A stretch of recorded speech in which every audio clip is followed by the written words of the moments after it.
For being here, Priscilla. Appreciate all your It's work. obviously my pleasure to be here. So, Mr. Chair, members of the board, DOT's primary mission is to provide for the safe and efficient movement of people and goods. And the department is almost entirely funded, 97%, by highway user revenue funds, which are gas tax revenues, and vehicle license taxes for the fiscal year 17-18. So both the HURF and the VLT revenues are up over last year. And our recommended budget revenues are $62 million, which is about an increase of nearly $1.7 million from last year. And I'd like to say that this is the first time that DOT's revenues finally exceed the revenues we received 10 years ago. So it's been a slow process, but finally, we've reaching and exceeding what we've received a long time ago. The department has a recommended total operating budget expenditures of $43.5 million, which is an increase of 5.1% above last year's adopted budget. This budget includes salaries for a staff of 286 full-time equivalents who maintain the roadways, traffic signals, and perform other important departmental functions, such as planning and construction of transportation improvements. The largest expenditures are for $15.3 million for roadway maintenance, $6.8 million for traffic engineering and safety systems, and $6.58 million for transit service, and that's 15.1%. And the transit service is what we provide to the RTA, which is part of our maintenance of effort required as part of the regional transportation plan.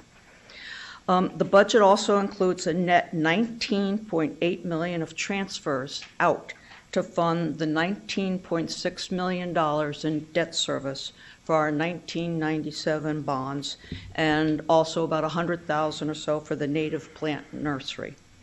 The recommended transportation program funds roadway repairs, grading of shoulders, guardrail, fence repairs, vegetation removal.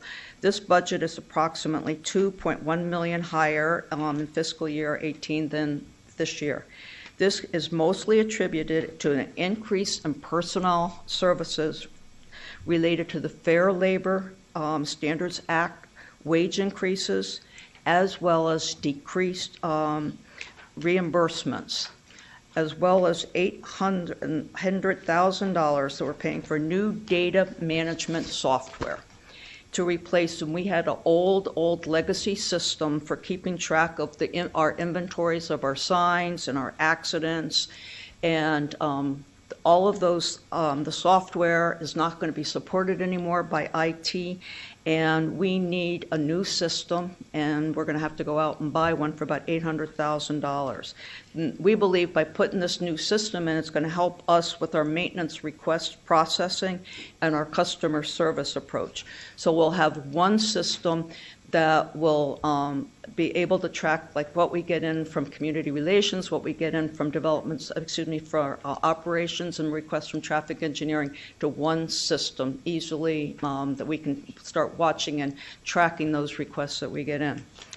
The budget also includes $375,000 for new heavy equipment, and that includes replacement of a 25-year-old called a grade all machine, which cleans the areas around the culverts. So the machine sits up and goes down and cleans all around. And as I said, 25-year-old machine that we're going to be finally replacing.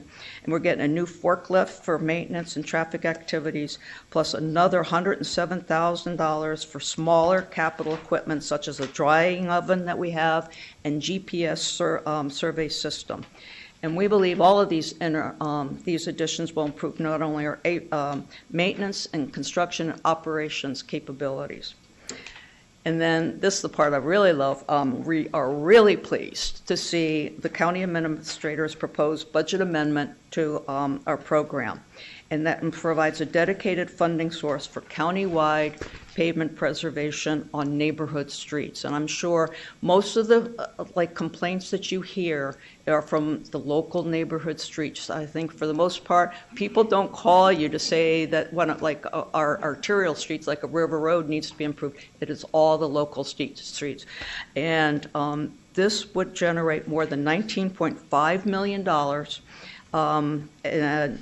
next fiscal year, and that about $8 million, because it's going to be distributed to all the jurisdictions, and but $8 million for us in Pima County for next year.